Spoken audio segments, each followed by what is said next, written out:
Welcome po muli sa Philippine Weather Trivia. Again, para po sa mga bago sa channel na to, ako nga po muli, si Alvin Pura, isang meteorologist at ang inyong weather tito. Unahin muna natin itong bagyong Henry na nakalabas na ng ating area of responsibility. Kanina lamang po, alas 8 yan ng gabi. At kung mapapansin nyo is buhaghag po yung kanyang mga kaulapan dahil ito po ay isang mahinang bagyo lamang. At habang kumikilos po yan palayo sa ating bansa, hihilahin yan papunta sa kanya yung kanyang mga kaulapan at maging yung epekto ng habagat. So sa mga susunod na araw, bukas, meron pa rin pong epekto yung ating habagat o southwest monsoon. Pero sa mga susunod na araw hanggang weekend, lalong-lalo na sa weekend, magiging maaliwalas po ang panahon natin sa malaking bahagi na po yan ng ating bansa. Maliban lang sa mga pag-ulan na nararanasan natin tuwing hapon at gabi. Yun po yung mga isolated natin ng mga pag-ulan.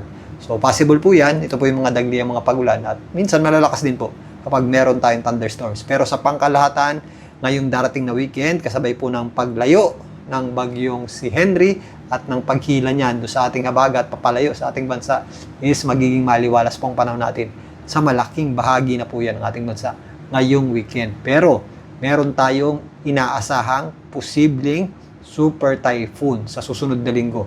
Ito po ay tatawagin nating Inday or pwede po itong maging super bagyong Inday. Talakayin naman natin yan. So kadalasan, hindi agad tayo dito nagbabanggit ng mga super typhoon, lalong-lalo na kapag ito ay nakabase lang sa models at kung medyo malayo pa yung kanyang pinanggagalingan at kung medyo malawak pa yung kanyang lead time or malayo pa rin yung kanyang lead time. Pero ngayon, meron tayong exemption. Babanggitin na po natin at tatalakayin na nga natin itong posibleng super bagyong Inday. Yan po ay sa susunod na linggo. Dahil, unang-una, ito po ay buo na. Meron na po talaga tayong existing na bagyo. Ibig sabihin po niyan, certain na magkakaroon tayo ng bagyo sa mga susunod na araw, lalong-lalo na sa susunod na linggo.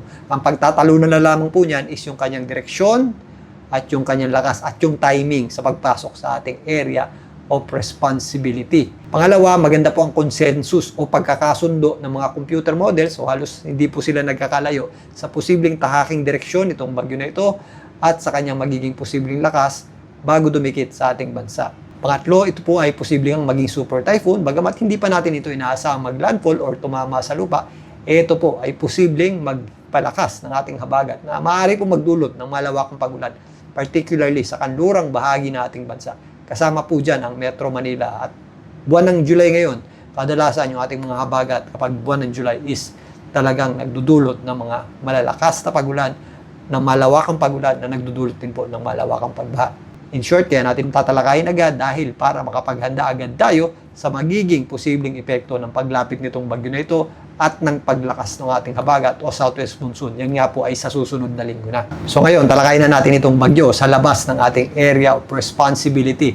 Ito po ay nasa tropical depression category na at kung pagbabasihan natin ang Japan Meteorological Agency, ito po ay merong 15 meters per second na lakas ng hangin malapit sa kanyang gitna or nasa 55 kilometers per hour po ang kanyang lakas ng hangin. Ito nga po ay isang ganap na bagyo na, gaya ng binabanggit natin kanina, at ito po ay nasa tropical depression category. Wala pa tayong informasyon niyan na nagmumula sa Pag-asa dahil kung mapapansin nyo, meron tayong tatlong blue dito. Ito po ay area of responsibility, itong mas malapit na blue, yung mas maliit. Yung nasa gitna naman ay yung ating tinatawag na advisory domain. At itong mas malawak, ito po yung ating tinatawag na information domain. So, Tropical Cyclone Information Domain po yan ng Pag-asa. Once na pumasok na po dito yung ating sama ng panahon, maaari na po magbigay ang Pag-asa po dyan ng detalye para po dito sa ating binabantayang bagyo sa labas nga ng ating area of responsibility at maging sa labas nga ng ating information domain. Pero sa ngayon, ito nga po muna yung ating pagbabasihan. At maliban dyan, napakalayo pa po nito sa anumang bahagi ng ating bansa. At kung pagbabasihan natin muli yung coordinates nitong Japan Meteorological Agency, ito po ay nasa higit 2,800 kilometers pa. Ang layo mula sa ating area of responsibility.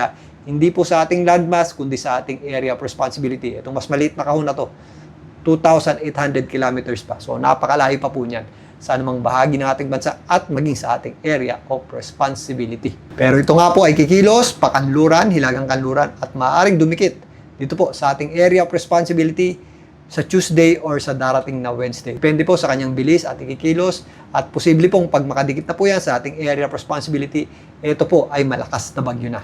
So narito po ang track ng Japan Meteorological Agency na may kasama pong detalye para dito sa ating binabantayang bagyo sa labas at napakalayo pa nga sa ating area of responsibility. So posible pa naman po ito magbago pero generally westward po yung kanyang track at pakanluran, nilagang kanluran. So may chance po yan pumasok sa loob ng ating area of responsibility. So kaya din pala natin ito binanggit agad dahil pinagmamasdan ko na po yung mga computer models itong mga nakarang araw pa. Ang trending po nito or ang trend po ng pagkilos niya ay pababa. So nagsimula po yan na recurve pataas, sa ngayon is unti-unti po yung bumababa. So tumataas po ang tsansa na mas dumikit pa po yan sa ating landmass at lumapit nga sa ating kalupaan sa mga susunod na araw. At base nga dito, kikilos ng pakanluran itong ating binabantayang bagyo at base rin dito, yung huling detalye is nasa typhoon category po ito. Bago pa man makapasok ng ating area of responsibility na may intensity na very strong, ibig sabihin nasa itaas na bahagi ng typhoon category. Nasa around 45 meters per second yung kanyang lakas na hangin. Kung i-translate po natin yan sa kilometers per hour, is nasa 160 kilometers per hour estimated yung ating maximum center winds yan bago pa man makapasok ng ating area of responsibility. So, nasa around 20 kilometers per hour na lamang po ang lakas niyan is papasok na agad or tutungtong na sa super typhoon category, which is nasa labas pa po yan by the time at maaari pa po yung lumakas pa habang binabaybay itong East Philippine Sea. So inaasahan nga natin na magiging malakas na bagyo ito bago pa man makapasok ng ating area of responsibility. So narito naman ang pagtaya ng JTWC para sa tatahaking direksyon itong ating binabantayang sama ng panahon. So halos parehas lamang po nung sa Japan Meteorological Agency. West-northwestward yung pagkilos nito at inaasahan natin na mag-intensify po ito habang papalapit sa ating area of responsibility. Ito, ang ginagamit nila is knots. So, mas malakas po yung hangin nila dito dahil naka 2-minute average sila compared sa Japan at sa Pilipinas na nasa 10-minute average. So, hindi na natin masyadong pagtutunan ng pansin yung kanyang lakas na hangin, yung kanyang general direction na lang, which is malapit doon sa nasa Japan Meteorological Agency. So, posibleng sa Tuesday hanggang Wednesday is nakadikit na po yan or mas malapit na po yan sa ating area of responsibility at posibleng ang pumasok din sa ating PAR. So narito naman ang AI model na nagmula sa Google. Ito po yung tinatawag nilang DeepMind. So pinapakita dito, narito po yung bagyong Henry na papalayo na sa ating bansa at patungo dito sa southern portion ng China. Ito naman yung bagyo sa silangang bahagi ng Guam, nasa labas pa nga ng information domain ng Pag-asa. So pinapakita dito na magkakaroon tayo ng generally west-northwestward movement at ito po ay palakas ng palakas habang lumalapit sa ating area of responsibility. Dito makikita nyo na hanggang category 3 or 4. Yan, nasa 1, 2, yan, 3. Ito po ay nasa typhoon category na if ever nandito na malapit sa ating area of responsibility. Yung isang graph natin dito is yung model pa rin po ng DeepMind na umabot sa hanggang 4 yung category niya habang nandito na sa eastern section ng extreme northern Luzon. Pero may pinakita dito na bahagya po yung hihina banda dito sa eastern section na ng Taiwan. Pero nonetheless, kadalasan po yung ating mga bagyo, lalong-lalo na kapag buwan ng July, is pag dumadaan pa dito sa northeastern part ng ating bansa, dito sa may area ng Taiwan, ito yung ating magic area. So meron tayong maliit na kahon dyan. Imagine niyo may maliit na kahon dyan. Kapag dumadaan dyan ng bagyo, kapag buwan ng June, July, August is nagkakaroon tayo ng inflow ng habagat na tumatawid sa ating bansa, which is nagpapaulan po sa atin yan. So medyo critical po yung pagtawid niyan dito sa northeastern part ng ating bansa. Dahil if ever dyan po tumawid dyan at hindi man sumayad or maglandfall, is magpapaulan naman po yung ating habagat or southwest monsoon starting from Mindanao, Visayas, paakyat po ng Luzon. So, depende sa location ng ating bagyo, yung ating axis ng habagat. So, most parts of our country, sa susunod na linggo, starting Wednesday hanggang weekend, is makakaranas po tayo ng mga possible na mga pagulan.